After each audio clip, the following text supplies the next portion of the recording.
There is a method to the madness behind Caitlin Clark landing a Nike contract that dwarfs every other deal in WNBA history. She secured a Wilson signature line, something untouched since Michael Jordan himself, and now a $50 million Gatorade partnership with a flavor that literally crashed the web. None of this was luck.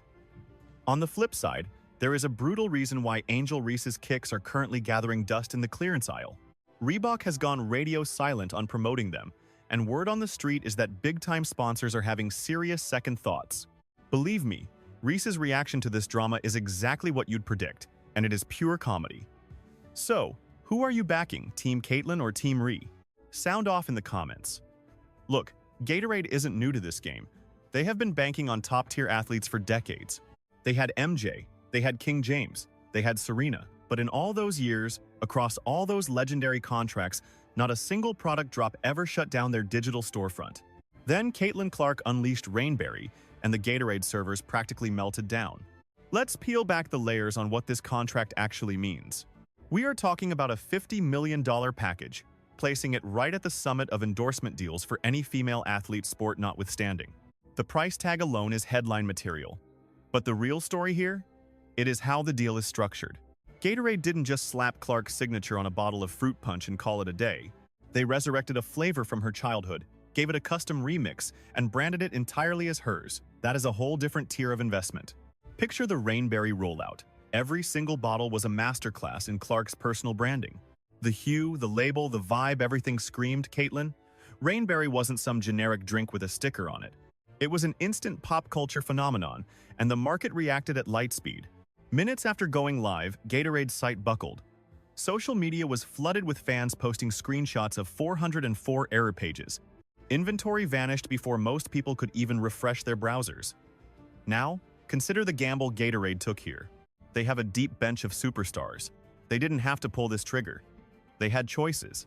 But they scanned their entire roster and crowned Clark as the one to get a signature flavor. No cosign, no limited colorway, no tiny logo placement. A flavor is a permanent stock-keeping unit. It fights for shelf space in stores nationwide. Retailers reorder based on velocity. It either flies off the shelf or it dies. Rainberry moved so fast that any doubt about its staying power evaporated on day one. Here is the intel that Sellout provides. Gatorade isn't just scrolling through TikTok trends. They monitor sales speed across thousands of outlets. When a drink moves like Rainberry, the data speaks loud and clear. The buyers are coming from way outside the usual bubble. People who have never watched a quarter of WNBA, folks who don't follow her on Instagram, they were grabbing bottles at the register. That is the definition of crossover stardom. And let's be real, this didn't come out of nowhere. Her rookie year with the Indiana Fever gave corporate giants a blueprint on the Clark effect regarding product visibility. Arenas sold out, merch vanished, TV ratings skyrocketed, and Gatorade was taking notes on all of it. They crunched the data, liked what they saw, and went all in. They dropped $50 million and attached a signature flavor. The website crash is the viral moment everyone is discussing. And honestly, it deserves the hype, but it is just the tip of the iceberg regarding what this deal signifies. You don't build a $50 million partnership around a single launch day. You structure it around where you think an athlete's commercial ceiling will be in 5 years. And the ceiling Gatorade sees for Caitlin Clark is galaxies away from where pundits placed her 2 years back. When a drink launch nukes a major corporation's website in 2026, the market has spoken. Gatorade bet their signature line on Clark, and the fans responded before the servers could even process the demand. But this massive Gatorade pact? It is just the latest plot twist in a commercial saga that has been unfolding. She has been rewriting the playbook for female athletes since she first laced them up in the league. Check the history books. Only one other name at Wilson Sporting Goods ever got a signature line before Caitlin Clark. Just one, and you know the name, Michael Jordan. That is the club, MJ and Clark. Let that sink in for a moment. So let's map out exactly what Clark's financial empire looks like right now.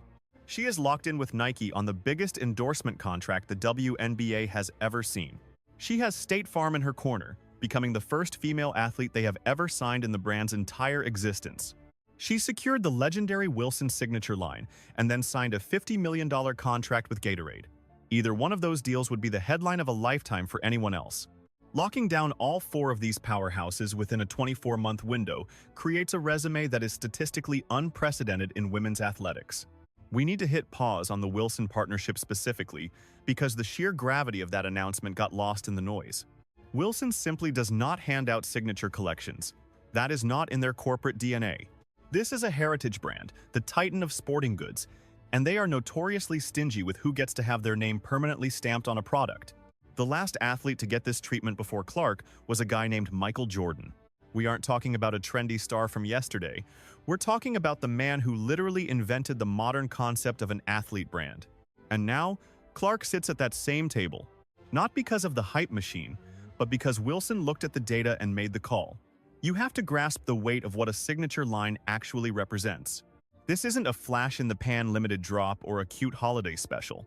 Wilson is mass-producing, shipping, and selling inventory with her name on it forever. She is now a permanent pillar of their business strategy. Corporations do not make that bet unless they see an athlete who will move units for decades. The State Farm contract carries that same heavy significance when you peel back the layers. That company is a veteran in the sports marketing game. They have covered the NFL, MLB, and the NBA with male stars for ages, but they never brought a woman into the fold until Caitlyn. That wasn't a coin toss or a random experiment. State Farm sits on mountains of consumer analytics telling them exactly what moves the needle, and they decided Clark's demographic was a goldmine worth mining. That is a massive pivot from a legacy insurer that doesn't take risks lightly. And then, the swoosh. Reports peg the Nike contract at $28 million spanning 8 years. It shatters every previous WNBA endorsement record, but the dollar figure is actually the least interesting part of the story.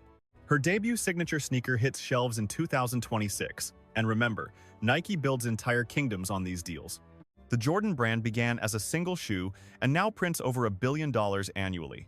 Clark's silhouette hasn't even dropped, yet Wall Street analysts expect instant sellouts the moment it goes live.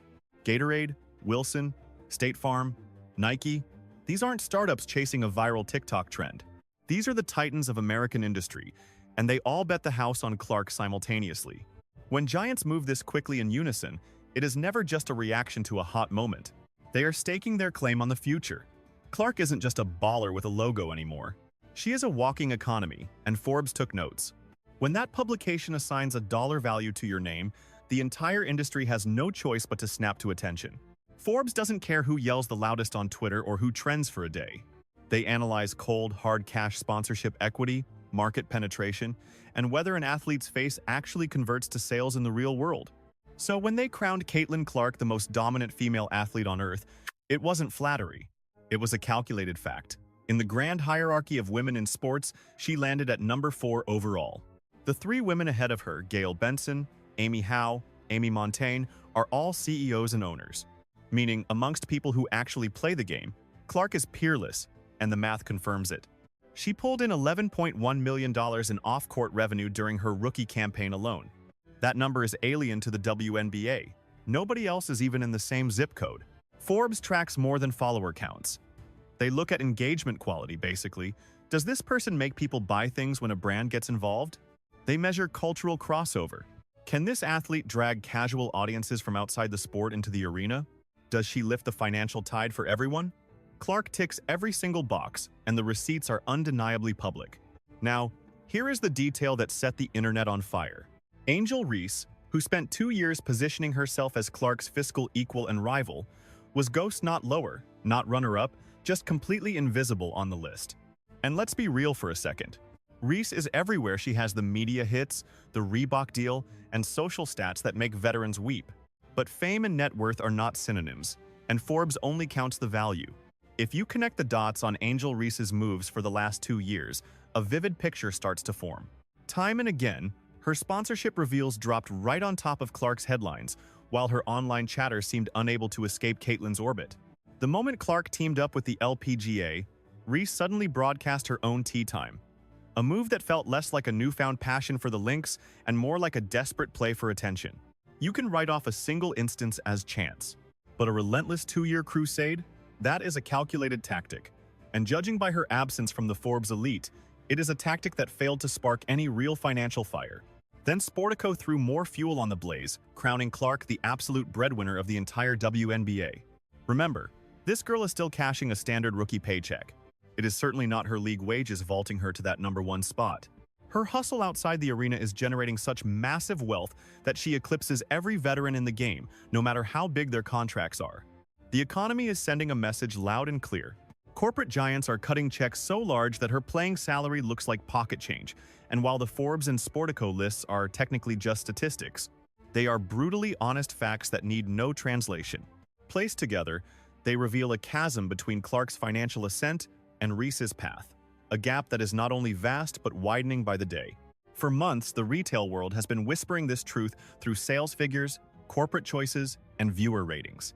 Those publications simply grabbed the megaphone, securing the title of the planet's most influential craftswoman while leading the WNBA income bracket is not a fleeting trend.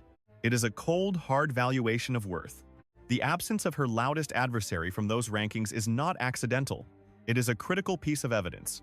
While Caitlin racked up accolades, a very different reality was unfolding for the Reebok sneaker destined to be Angel Reese's golden ticket.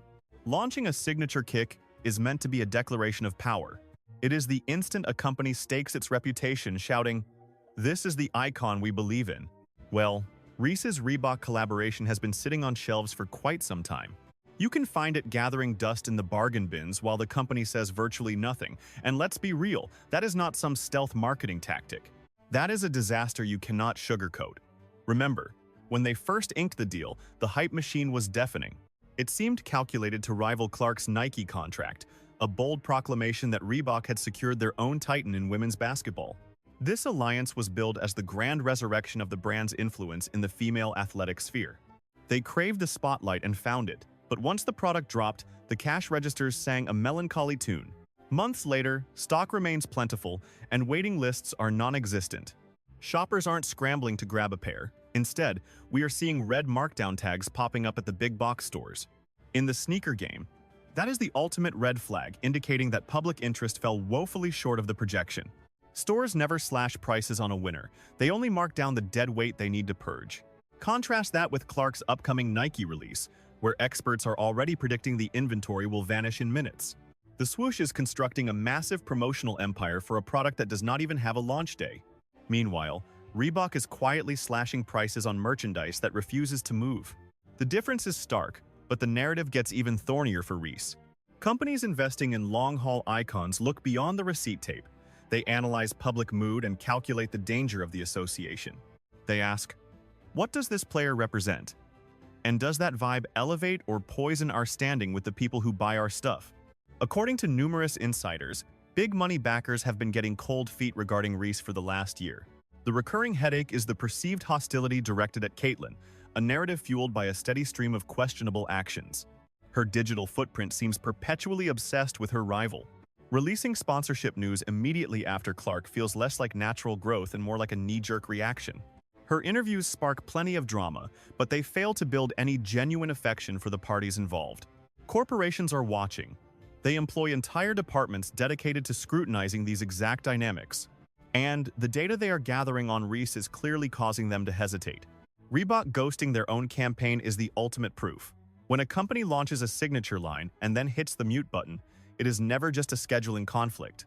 It is a sign of deep internal regret, and it paints a very grim picture. It is a nightmare scenario for the player signed to that deal. The sneakers are hitting the clearance racks, and the promotional budget has evaporated. You do not see those red flags in a thriving business marriage. We are way past asking if Reese's marketing power has hit a wall. That ship has undeniably sailed, and now the only variable left is whether she can fix the attitude that caused the crash. If she refuses to pivot, the distance between her career and Clark's stratosphere will turn into an unbridgeable canyon. Big business does not care about spinning narratives or viral Twitter arguments. They care about moving units, return on investment, and brand prestige, and Clark is the one crashing servers with sheer demand. Her signature line hasn't even launched yet, and the anticipation is already eclipsing anything Reese ever managed to achieve. Watching Reese process the Gatorade contract, the Forbes valuation, the Nike empire, and the analytics is exactly what you would expect from someone forced to witness a rival build a dynasty while their own 15 minutes of fame dissolves into silence. Understand that the Clark phenomenon is not defined by a single paycheck or endorsement. It is the explosive result of mixing elite on-court dominance, mainstream charisma, and unwavering professionalism day after day. As one expert bluntly stated, if we cannot market Caitlin, then the entire industry is broken. The Fever are storming into 2026 with the sport's biggest cash cow, a Nike drop that will hit like a seismic event, and a squad including Hull, Boston, Mitchell, and Cunningham that is engineered for a championship. The corporate giants voted, the financial journals voted, and the statisticians voted. The public voted by destroying a website. So, are you riding with Clark or standing with Reese? Sound off in the comments section. Smash that like button, subscribe, and ring the bell so you stay ahead of the game. Tap the clip on your screen now and we'll catch you on the flip side.